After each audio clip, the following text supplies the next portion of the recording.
What's up, everybody? Once again, it is I, James, coming to you from the Nerdy Mewzings podcast studio. I am excited to be joined today by writer of Unicorn Vampire Hunter, Mr. Caleb Palmquist. How you doing today, sir? I'm great. Thanks for having me on. My pleasure. I was trying to think back of when we first encountered you. I think it probably aligns with when Unicorn Vampire Hunter first came out. So when would that have been? The first issue came out in 2020. Okay, yeah. So it had to either be at Emerald City Comic Con or Rose City Comic Con around that time. Yeah, it's crazy. We've been doing Unicorn Vampire Hunter a long time now, so Yeah, it's five crazy years to in. think. Yeah, it's wild to think that it's 2025. I know So time keeps moving. it does. How many issues in are you now? Just to give everybody perspective. Well, we're doing issue 9 right now. So we're getting close to the end of volume 2. Wow, that's amazing. Yeah, it all goes by so quick. And it stuck with me. It stands out in my mind because when my wife and I came across your booth, I forget what the exact pitch was, but you said something like, it's about a unicorn that kills vampires. And she's like, I'm in. I got to buy Yeah. it. That was perfect. That's an easy elevator pitch, really. Simple, Yeah. to the point. Yeah, I mean, I think that's probably part of why it's been as successful as it's been because it's got a pithy pitch and that it is what it says on the tin. I mean, that's not strictly true. It's obviously a lot more than that, but it is. Yeah. I think it's a good selling point. There are And layers to it, but that gets everybody hooked and gets them along for the ride, right? And then Mhm. when we walked up to you at the booth at Rose City, you had your new one. You said it's about a lion and a knight and they're best friends. And I was like, Yeah. son of a bitch, I'm in. Yep.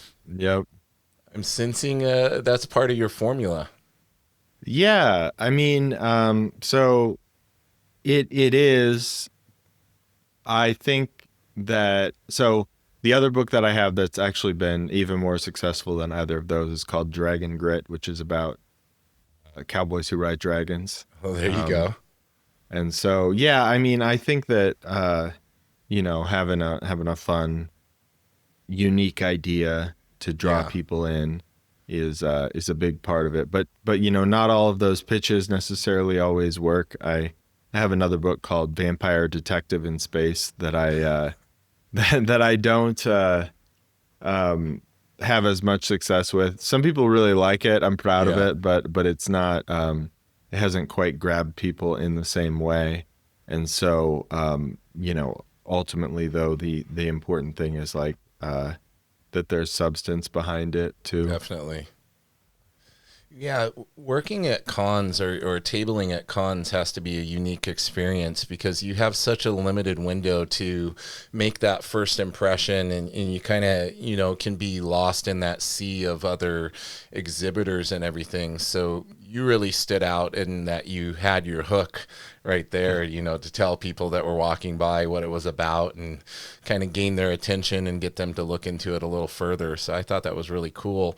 What is that something that came naturally to you when you started attending cons, or was that something kind of developed over time?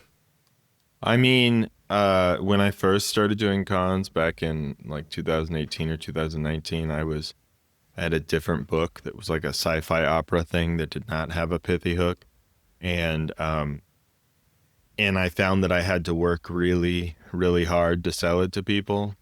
And I mean, it was my first comic book, and so I think there was definitely it left something to be desired. But Yeah. I think it was all right. But it wasn't anything that people just saw it and were like instantly like, oh, this is my thing. I want to learn more about this. And and so when I launched Unicorn Vampire Hunter, that was really kind of the first book where that was an easy sell. So now when I go to cons, I mean, I do pretty well at cons. I mean, I'm not like raking it in, but certainly I'm making money at cons because I've got this big sign that says Unicorn Vampire Hunter. Yeah. Um, and then people come and talk to me, and not everybody buys it, but a lot of people want to stop and talk about it and ask about it, and so I don't really have to do a lot of work of pulling people over to my booth or anything like that, because they see that sign and then they're coming over. Yeah. So yeah. Has that drawn attention to the Lion in the Night as well? I mean, I think so. I don't have a sign that says the Knight and the Lion, but But the Unicorn Vampire Hunter is like the gateway drug right. to the Lion in the Night, right? Yeah. So the King Arthur stuff is actually kind of like a huge passion of mine. The Knight and the Lion is just the first book. Yeah, it's you have a Lancelot one in the works, I saw. Yeah. We recently did a Kickstarter for Lancelot #1, and that's sort of like a lone wolf and cub style thing, because Lancelot's got his little toddler son Galahad along for the ride. That's awesome. Yeah, so I'm very proud of that book too, and I've got a lot of other King Arthur stuff going on. You have the Arthurverse, basically, right? That's the plan. Yeah, pretty much. Yeah, it's called Swords of Arthur, and it's a lot of different books, and I'm very excited about that. And those are, I think, a little less pithy. I mean, the Knight and the Lion has that classic thing that I do of combining two things, but a lot of the other books are more sort of relying on you being familiar with King Arthur and being interested in that. But so I'm kind of, in some ways, I'm trying to branch out a little bit from my classic shtick of like, what's two things that you didn't expect to go together. But the Unicorn Vampire Hunter and Dragon Grid are still very much going strong. People like those, and I like writing them.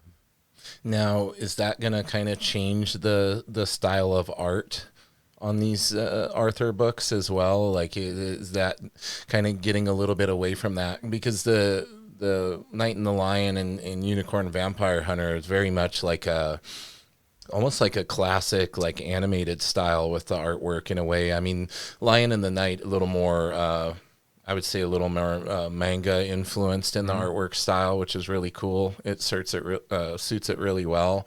But with these Arthurverse type of books, is that going to be something that you look at kind of mixing up the art styles on those a little bit to differentiate them from the other books?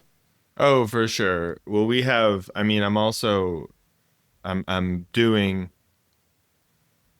the thing that's keeping me up at night lately is that I'm planning this big launch where I'm going to have 4 different King Arthur books going at the same time, and each one has a different artist attached to it. And, oh, wow. And yeah, they all have like very different styles. I've got one called The Lady Who Was the Moon that is in this artist named Gwen Tavares, who is a very painterly style. So it's like a very like dreamscape, otherworldly style thing. Nice. And then I have a book with David Hahn, who is he's done a bunch of DC stuff, but he also did Impossible Jones on Kickstarter. Right. And that's actually more of a murder mystery book. And that's set in the King Arthur world. And so, a lot of different kind of styles.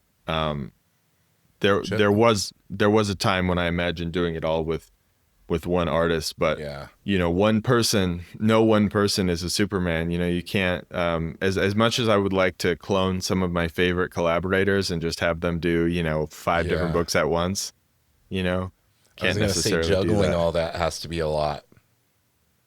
Yeah, man. For sure. I'm always doing a lot. I always have too much to do. Because I work a full-time job, and I would say that what I do with comics is more than full-time. And so, and I have a family. It's probably ill-conceived that I set up my life this way. But I enjoy it. I get a lot of fulfillment out of it. And I'm the dream is to someday just do the comics full time. And so I'm working toward that, but it's hard not to always be thinking about growth and doing more stuff, which unfortunately, as I'm learning, I'm not good at business. I always say this to anyone who asks me for business advice. I'm like, I'm bad at business because I just am always putting the money back into the business instead of being like, oh, I'm going to pay myself and then try to live off of this. I'm like, what more can I do? What more stories can I tell? That was the structure of my business for a very long time too, though. I think especially in the beginning, that's important. You're just putting everything back into it. And then eventually you'll get to that kind of tipping point where it does start to become a source of income and there's a little extra coming in. But I don't necessarily think that's a bad thing. I kind of sympathize with that. I know exactly what you're talking about. Thinking about back when I first started my business, it was the same way. And then, 5-10 years later, it starts to switch over. I wanted to ask you a little bit in the regard to art. Were you ever somebody interested in the art side of comics, or were you strictly somebody that wanted to write comics?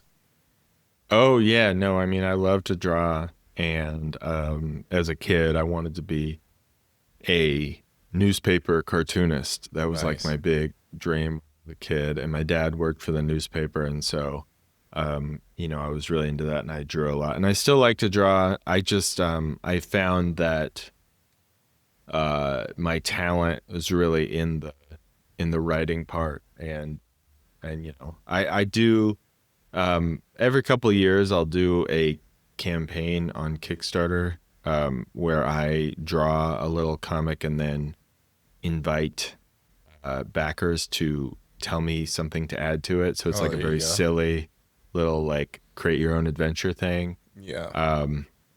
But I'm also, I have the awareness that I don't have the skill to sell books off of my art, and that's not to kind of imply that you either have it or you don't. It's more like, what have I spent my time developing? And it hasn't been that. Exactly. And so, sometimes I tell myself, oh, maybe someday I'll keep practicing enough and then I'll draw my own book or whatever. But like, the more years pass that I don't put that, the 10,000 hours or whatever, pop science thing you want to say, it's like, well, am I going to do that? Or should I continue, honing the skills that I have developed, which is like writing, and then, like if I'm going to develop more skills, it should really be in that. And then also in business, like I said, I really do think I've been learning the business part as best I can, but it's a hard thing. Is. I think people underestimate the difficulty of that part. You manage your own Kickstarters? Oh yeah. So you're definitely learning the business part, because that is a whole animal in and of itself, isn't it? Yeah. How many Kickstarters have you completed so far? Oh boy. Well, I think at this point it's over 40. Holy cow. Yeah. So it's definitely a lot. I have, I think, just on my main profile, 35. And then I believe I've done 7. I have a profile called Enkidu Studio, which is like the profile for my like publishing arm, I guess. And there's been 7 on that one. So yeah, you've got quite some business experience now. Yeah. Yeah, that whole model is really interesting in the fulfillment side of things and all of that, and dealing with the, I know I have friends that have had issues with when it comes time to collect payment, like cards are bouncing and payments aren't coming. And it's like, oh man, I thought I was funded, but now here we go. Yeah, I mean, I think you at this point, I've learned to just kind of expect. They say, well, Kickstarter takes 5%, and then your credit card fees are going to be 3 to 5%. But then in my head, I'm always adding another 5% for those like failed Yeah. payments or whatever, and it's just something I come to expect. Um, and so there's a lot of behind the scenes math that goes on in terms of how much money do I need, what goal am I going to set, and what do I really need to make, and then what can I expect to lose through those little things. Yeah. I've heard a couple different approaches from creators as well in regards to Kickstarter. One approach is to get it funded and then start creating the thing. Mm-hmm. And the other is to have it all completed. So as soon as the Kickstarter is fulfilled, you can start shipping orders and everything. Which approach do you adopt, and which do you think is better or ideal, I should say? Right. So the biggest factor in all this is like money, because if you have the money to have it done before you launch, the most ideal thing is to have it ready, like have the print files ready, and you're like, all you're doing is waiting for that money to come in and then you're sending it to print. But I mean, so I have to answer your question, over time, I have moved toward that. So increasingly over the past 9 years, I have moved more and more toward it's done when I launch, or at least it's so close to the finish line that it will be done by the time the campaign is over. But finances are like a real thing to consider. I mean, I have more than once been sort of out over my skis because I've invested in completing a book. I have had times where the timing didn't work out, where I finished a book and then I had to wait like 3 or 4 more months before I launched it, just because of like weird timing things. Yeah. And it's like, oh, okay, I've paid $5,000 to have this book, illustrated and lettered and everything, but now I'm waiting to launch that Kickstarter. And if your business is doing well, you can absorb that kind of thing, and then you can really kind of just like everything kind of moves forward. But I think if you're a new creator, unless you just have that money, it can be very difficult. And obviously, like, I think if you're a new creator, you have to just kind of expect that you're going to lose money. I mean, I would say I started working on comics in 2016, and I was deeply in debt for a number of years doing comics. I mean, and I sort of clawed my way out of that, and then it's sort of gone up and down, over the years. But it's just kind of a question of what your risk tolerance is and how much money you have, and what you can afford to do. I mean, if you're an artist who does your own books, draws your own books, there's a different kind of risk tolerance, which is like, can I spend a year of my life or whatever, or how many months drawing this book and have it done and then go to Kickstarter? Because definitely there have been artists I've seen where they're like, okay, I'm going to do a Kickstarter because I need to be able to pay myself to not take freelance jobs or whatever for the next year to make this graphic novel. Yeah. And sometimes that works out and sometimes that doesn't. But the biggest part of all that is that because more and more people are doing the exact thing that you said, which is having that book done and then getting it out there, the people who are doing it the other way are getting more and more scrutiny, especially the people who end up running into issues, whether that's their own fault or a printer issue or a collaborator issue or whatever it is. If I kickstart a graphic novel that's 100 pages long and I only have 10 pages done to show off as a preview, and then my artist goes AWOL on me, or some emergency happens and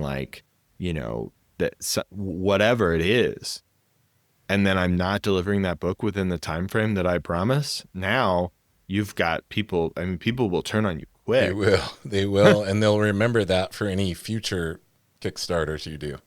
Yeah. And so, it's something that those kind of things, are not irrecoverable, but like it is tough to come out of that situation. And so, I think that more and more, I would say, yes, you got to have the book as close to done as possible before you launch.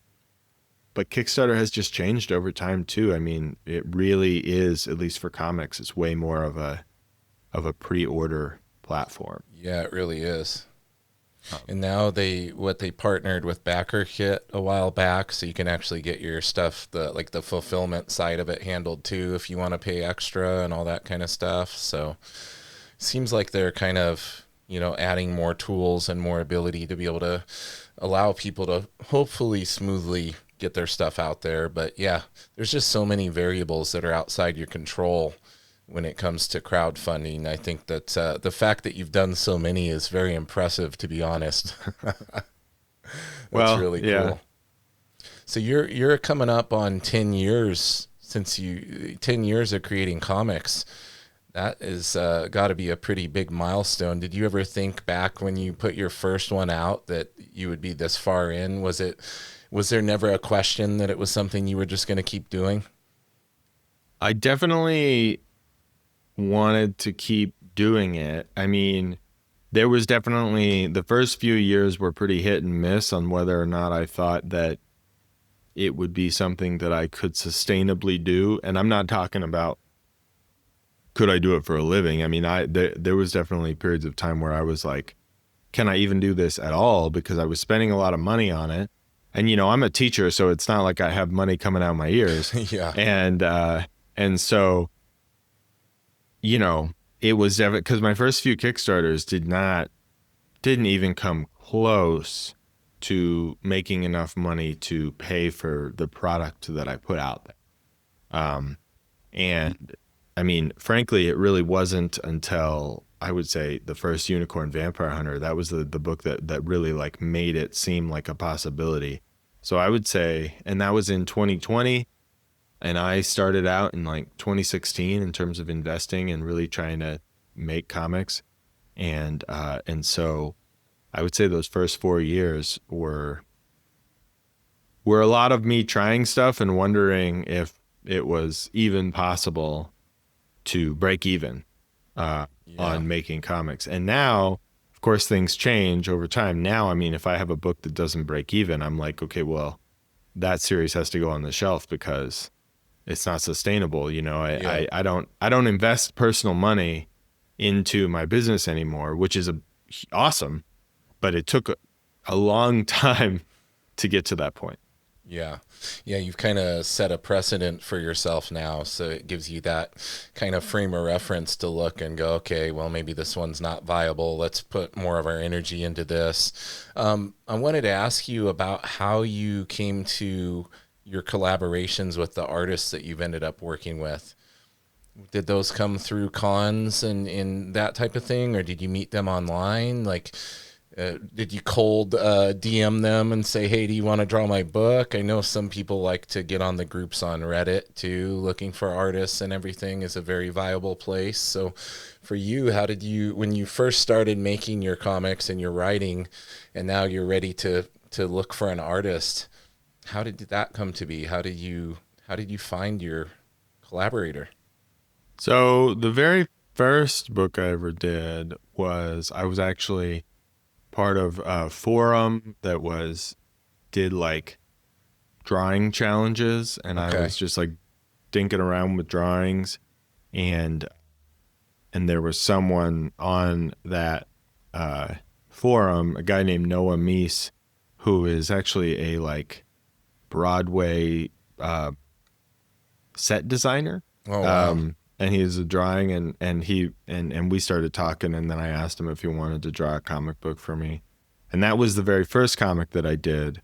So that was just sort of like me having, not seeking out an artist necessarily for a comic book, but just sort of like making a friend and then asking him if he wanted to draw something. But then later on, it was really like me watching what other people were doing and watching the projects that other people were doing, and then and then connecting with people who were already doing sequential work. So for Unicorn Vampire Hunter, the artist is a guy named Daryl Toe. I met him because a friend of mine, a mutual friend of ours, a guy named Greg Anderson Elise, who draws a book called Is Nana the Werespider, which is sort of an anthology style book where he gets different artists on, had Daryl draw his one volume of his book.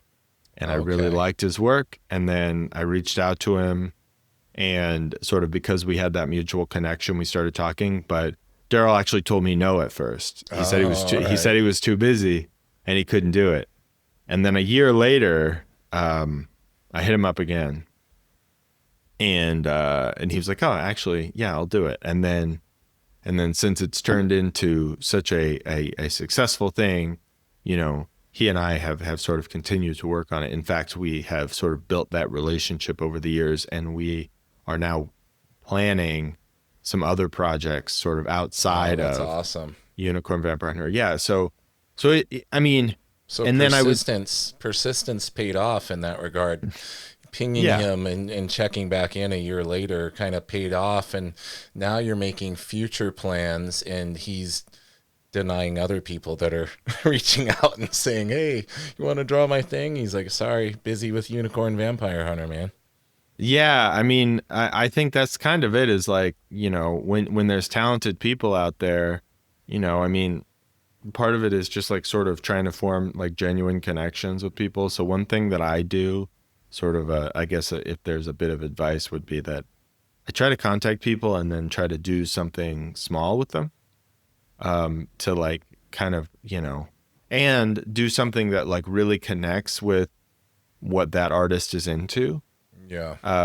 And then, you know, depending on how we work together, and, you know, then potentially doing more stuff. And that's how I met the person who draws Dragon Grit is a woman named Kay Woolheiser. And the first book we did together was The Knight and the Lion. And I just totally cold messaged her and asked her if she wanted to, because I had seen her work on some other Kickstarters. Yeah, and she does amazing work. It's really, really good. Yeah, and she was into it, and we did it, and she was great to work with. And then a little while later, you know, I pitched her on my dragon book, and she was into it, and so, you know, it's but we have like a real, you know, trust and I think honest relationship. But those things are just really tough to find and then to cultivate. I mean, it's like a friendship. Like you think as I'm sure you can relate, as like an adult guy, like making new friends is actually like not super easy to do. Be difficult, yeah. And so, but you know, it's something that you have to nurture. And when you do find that person that's got something in common with you or whatever, you know, then kind of nurturing that relationship, and then over time, you know, if it's genuine and is working for both of you, then, you know, it can become but I view everyone that I work with as like a partner, and like, you know, as someone that I'm, you know, developing not only a working relationship but a friendship with, because, you know, comics are they're a lot of hard work. They're very hard work. Yeah. And a lot of that work is the artist doing work. And a lot of artists are very used to getting burned by people who say, "Hey, let's do this story together," and then crap out on them after a little bit and ghost them too. Like that happens probably far too often. So the trust building and the effort that you're putting into building the relationships is integral. And I think it's reflected in the success of these titles and the fact that you have other projects in the works with these artists. So that's really cool to hear, and to delineate for everybody how like the importance of that. And don't just look at them as a means to an end. Like it should be a partnership and a very open, collaborative process. Yeah, for sure. I mean, it's So yeah, I mean, but to the short answer to your question is mainly through the internet, various, Facebook is a huge one, which sounds so lame, but Facebook to me is useless in terms of promotion, in terms of selling stuff, but it's huge in terms of connecting with Yeah. other creatives. There's a lot of good groups on there. That's the main thing that I utilize on Facebook now is the groups with different comic book creatives and artists and collectors and things. So that brings me to my next question about comics in general. How long have comics been a part of your life prior to creating comics? Oh man. I mean, since the start, really. I mean, I think that's a classic story, but when I was a kid, I had like some random issue of Ultimate X-Men and like some random Superman issue that I read 1,000 times, Yeah. because they were like something that like probably my grandma got in like a grab bag at the mall or something. Yeah. I think we all Um, ended up with stuff like that. Yeah. yeah. And then when I got to college, and I had a little bit of, I had a job and I had a little bit of money to spend. And, I was really into the X-Men and Spider-Man. And then it was when I was in college, I read Brian K. Vaughan's Why the Last Man. Oh yeah. And, That's a good and one. yeah, and it like sounds cliche to say, but when I read that book, I was like, oh, you can do like really cool comic stuff that's not superheroes. Yep. And that was kind of mind blowing for me at that time. And then of course that led me into reading all sorts of other stuff. Um, but yeah, I mean, since the beginning with, I had, another single issue that I had when I was a kid, there was this issue of Archie Comics where like all the kids in Riverdale were playing this like knockoff Pokemon game, but then like Okay. a portal opened from the world of the Pokemon and they came into Riverdale, but they were like mad that the people on Earth were like making fun of them and like playing a game where they enslaved the Pokemon, and so then the Pokemon enslaved the kids of Oh, there Riverdale you and made go. them fight each other. I love it. I love It's an epic crossover with a twist right there. it. That's very Yeah. cool.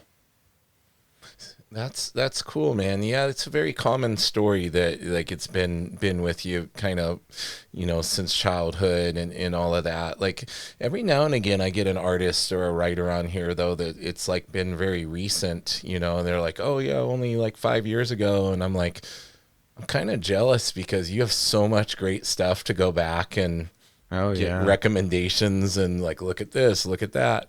Were you somebody that was very art centric in your comic collecting, or was it for you? Is it just about consuming comics, reading the stories? Like, I think all of us are attracted to that initial image that catches us and pulls us in. But do you have some favorite artists that you kind of followed, or were you more just there for the stories? Huh? I mean, I don't know. It's hard to say. I think as I got older, there was, a certain amount of the art being a factor. But I think when I was a kid and even in college, it was very much about the just the stories. I mean, okay, so this would have been after I was out of college, but there was an X-Men story about Legion by C. Spurrier. Mm-hmm. Um, it was the title of the book. It was like a book there was like sort of an anthology thing every time they brought in a new team, a new creative team. It'd be like for a while it was about Rogue, and then it was about Professor X for a while, and then there was like a 30 issue arc that was about Legion, and it was like a completely self-contained thing. Okay. And in the end, he like deleted himself from existence. Oh yeah, Now, of course, they like undid that later or whatever, but they like, always do. Yeah. yeah, but like, uh, that was like a time that I really remember. Like, I was so into that story, that I was just like, really excited every time I went, because I would go, I was spending too much money at that time on comics. I'd go for every sure. week, right? I can And sympathize. I remember those days. yeah, but that book, I was like, oh, if that book was in my pull that week, I was like, I was really excited to open that one up and read it. Um, and so I think for me, the attraction was a lot more about the writers. Okay. And I think art is a huge factor, but I never bought a book just because it had a certain artist attached to it. Yeah. And that's It just just being honest. enhanced it. If the story Yeah. was great and the art was great, it just enhanced it for you. Oh yeah. Yeah. Yeah. I see some original art behind you there. Oh yeah. So that's actually from my very first ever comic. That's a page by an artist named Walter Osley, who's a really good friend Nice. of mine. My first comic was like this space opera, but it was about an immortal guy, and would have all these flashbacks to his like time on Earth, and so there's like this Western story. But yeah, I've got a few pieces of original art around. I don't get a lot of original art anymore because most of the artists that I work with are purely digital artists. Oh yeah. I think It's going that way more and more, isn't it? yeah. Yeah. But every once in a while, I get a piece of art from someone that I work with, and that's always really exciting. It's got to be special, yeah, seeing that piece of your story that was brought into reality and then owning the original of it has to be really special. Now, are you somebody that collects comics or consumes comics? I know, like I switched to Comixology for a while and was just getting stuff digitally because I was running out of room, and then I hate to say it, but a couple of years ago I started collecting again, and it's getting overwhelming. But or are you just putting all your money into your business now? So that's a really good question. I mean, mainly I'm putting my money in my business. From I would say about 2009 to about 2000 maybe 17, a good chunk of time, I had an active pull list and I was getting a lot of stuff. And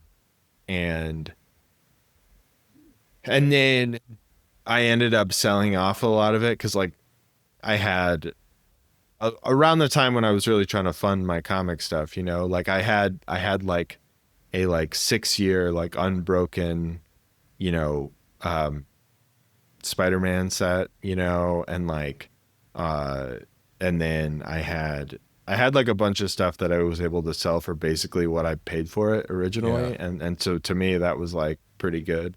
But I hope the Invincible stuff wasn't in there. Was there any in, Invincible? no, Okay, you're lucky no, because some of that stuff, man, is going for has insane gone up. amounts now. I got into Invincible late, and so I read that totally digital. Yeah.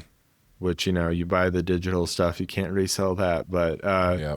but yeah, no, I mean I collected for a while, and now I do have like I technically have a pull list at my local comic book shop, but I don't put a lot of stuff on there. Like I got Kirkman's Firepower, Yep. which I liked, and then there have been every once in a while there's something like, okay, I'm really into that. Like Radiant Black was Yeah, one that Radiant Black was awesome. Yeah. yeah, yeah. And then typically if I have like a friend who I know has a book coming out, through a smaller publisher or sometimes a larger publisher or whatever, like I'll usually throw that on there. But yes, I mean, in terms of like the big two or Image stuff or whatever, I'm generally reading those as collected editions later digitally, just because, oh man, I went through that period of having so many comics, and Yeah.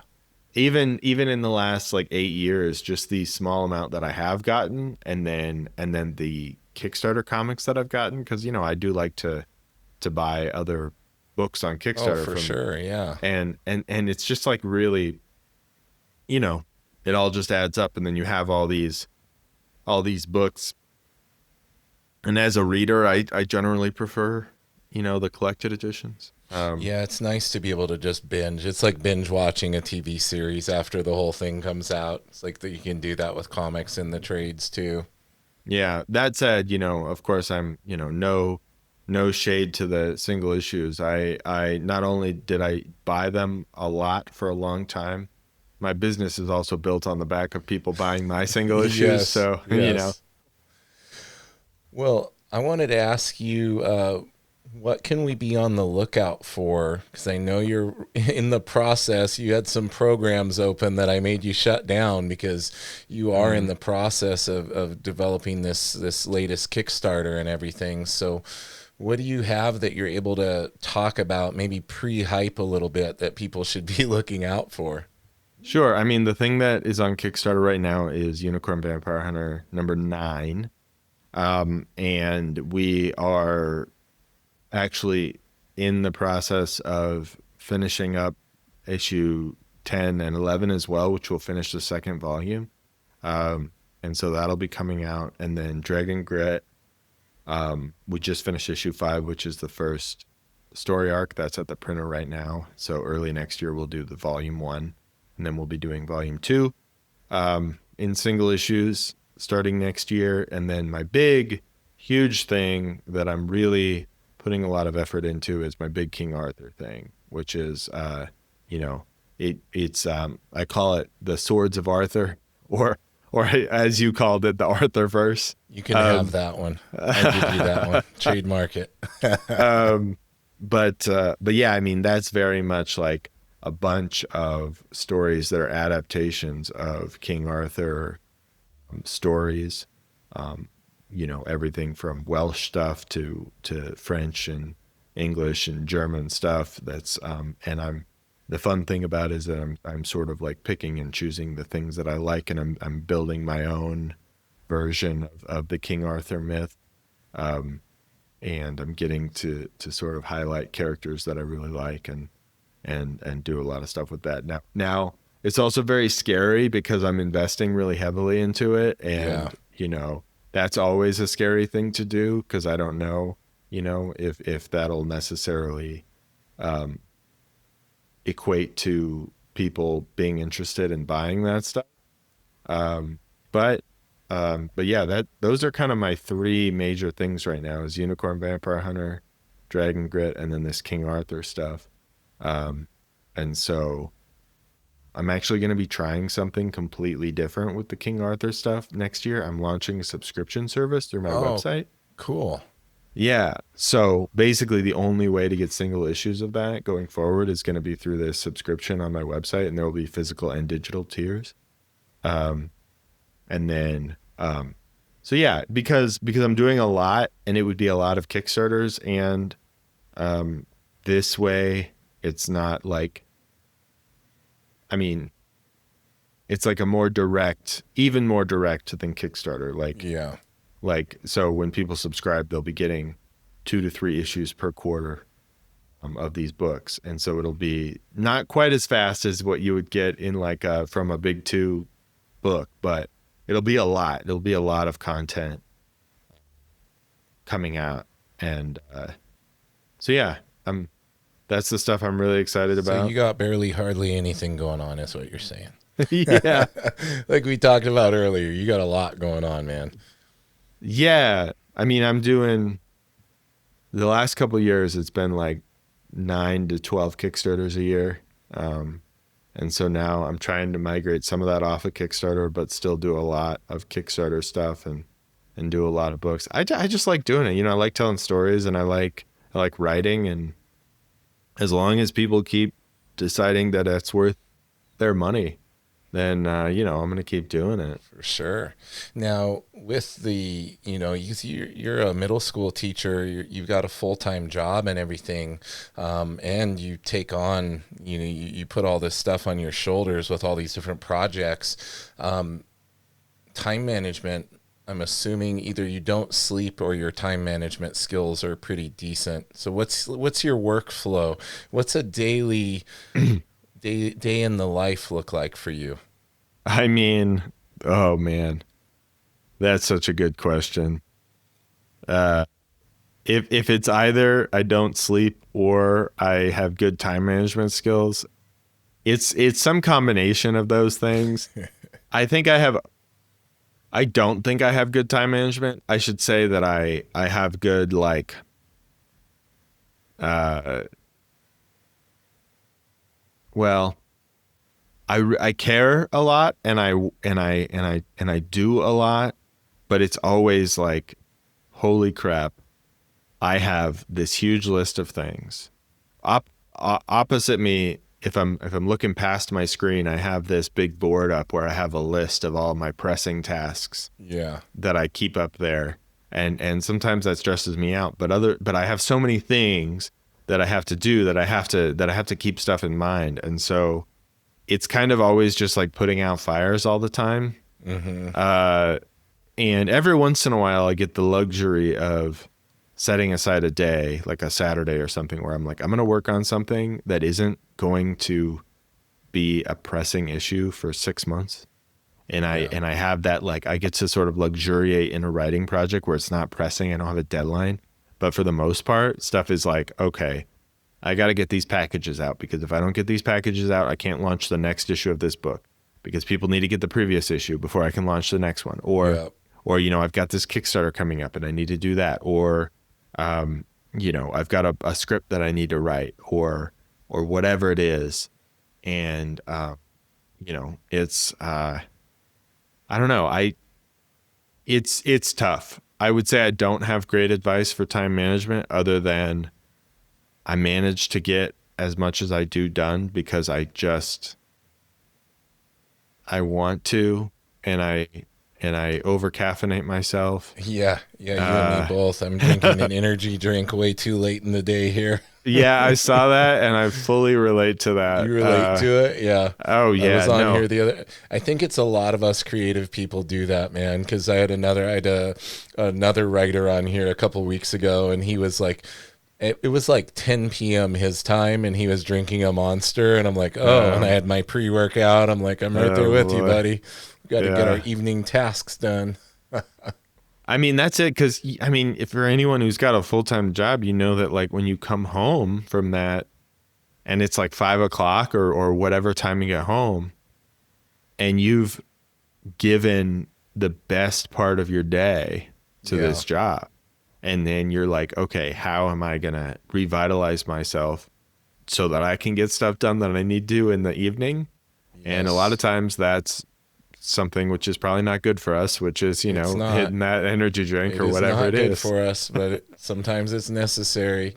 Yeah, and especially being a teacher, like, I don't think, I teach jujitsu full time, so my job is physical and mental, and I think that people underestimate how much of a demand on your mind teaching is, and how much energy it does take, and how drained, like, even if I don't spar during a class, if I teach for 3.5, 4 hours straight, like, I'm pretty mentally drained after that, connecting with everyone, giving everybody my full attention, giving them everything that I know they need to be better. So that adds a whole other layer to it, doesn't it? Especially if you're going to come home and now, okay, be creative.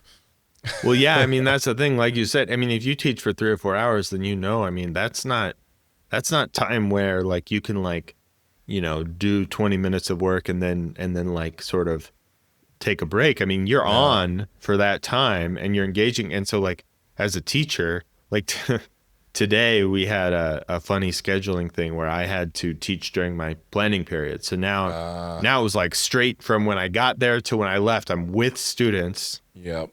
And like, and so it's, it doesn't seem like it would take a lot out of you, but it really does. And that's where the love of what you do kind of takes over, though, right? And and the fact that you know it needs to get done. And it sounds like you're keeping it right there in front of yourself, somewhere where you see it fairly often, like, Oh, there's the list. All right. Well, I better knock a little bit out each day. Otherwise, I'm going to get behind. And this piece can't move until this piece is out of the way and all that type of stuff. So, I mean, really, that is a form of planning, right? Like it may not be, I do this at this minute, but it's like this stuff has to get done whether I want to do it or not. Well, there's certain things too I've learned to strategize in terms of depending on where my head's at, what tasks I choose. Like, so I don't outsource any of my fulfillment. My wife keeps telling me I ought to, but it's expensive. And Yes. frankly, I like doing it myself. I have a setup in my basement where I've got all my packing materials. Would you say it's fulfilling? Yeah, I mean, it Doing is. fulfillment. And the other thing is that all I have to do, I print out all my labels with the packing list and I go down there and I can put on a podcast or I watch a TV show on my iPad or something and I zone in, and that is something that doesn't take a lot of the same kind of mental effort that writing or teaching does, you know? Yeah. So if it's like okay, I want to feel like I'm accomplishing something, but I don't have that like mental brain power to really do something creative, then I'll be like, all right, I'm printing out 50 orders and I'm just jamming through those. You're just because in then the zone. yeah, then I get that sense of fulfillment and like that sense of accomplishment, like I've gotten further toward Yeah. my goals. But sometimes I can use that as a crutch because, you know, if you've got too many of those kinds of tasks, you can keep putting off the stuff that Yeah. needs to be done, like the writing or whatever. Let's do this again. That sounds easy. Yeah. No, I'm Yeah. right there with you. I think it's important to have certain times you do certain things based on, you know, the amount of mental energy you have and everything. There's certain things we can do where we can kind of coast, and then there's others that require more processing power, as it were. Yeah, for sure. Well, I want to give you a chance here at the end to let everybody know about your website, where they should follow you on social media, where are all the best places to keep track of you and the projects that are coming out, where they can get announcements. I know you have an awesome newsletter that you update pretty regularly through your website that I've really enjoyed. So now the stage is yours. Let everybody know where they can find you, man. Yeah, sure. So my website is calebquist.com. If that's difficult to remember, it's also unicornvampirehunter.com. Goes to the same place. And there you can find whatever I've got going, like a Kickstarter or anything else. And also there's a link to join my mailing list. And like you said, the mailing list is where I do all my updates. I do email once a week, and a lot of those emails are just talking about what's going on, updates in terms of like previews of stuff that's coming out and stuff like that. So you'll always get all the updates there. Is really the best place. And my website also has a store if you want to check anything out. I've got a bunch of digital comics up there right now, and a few print comics you can order if you can't wait for a Kickstarter. And then I'm on Instagram, is I would say the only one I'm any good at all at keeping up on. I do have a Twitter and a Blue Sky, but I don't use them very well or often or anything. So you can find me on those, but it might not be recent. Yeah, but Website's Instagram, the best, right? and then my website. Yeah, if you sign up Yeah. for my mailing list, that's the way that you know you're going to get the updates from me. So yeah, that's it. calebquist.com or unicornvampirehunter.com. Perfect. Caleb, I've had a wonderful time with you today, man. I'd love to have you back on to talk about more of the Arthur stuff as that starts coming out and everything, so we can get the word around. Hang out with me for a moment. I'm going to give everybody my spiel before they drop off of here. Everybody, the podcast has full video on Spotify now. I spent a ridiculous amount of time uploading individual files to catch up the video version with all the audio versions that were on there. So for those of you that like Spotify, hop on over there. You can now watch the video version there, or as always, you can watch video on YouTube or catch up on the audio version on all major audio podcast platforms. We have a Patreon now, so if you want to support a little more for as little as $7 a month, there's all sorts of perks. You will get lost episodes that didn't make it to air because of technical glitches, but the audio version will be there. Stickers, live episodes that won't be featured anywhere else, all sorts of cool stuff. So if you want to support, patreon.com/nerdy musings. And in the meantime, everybody, keep it nerdy.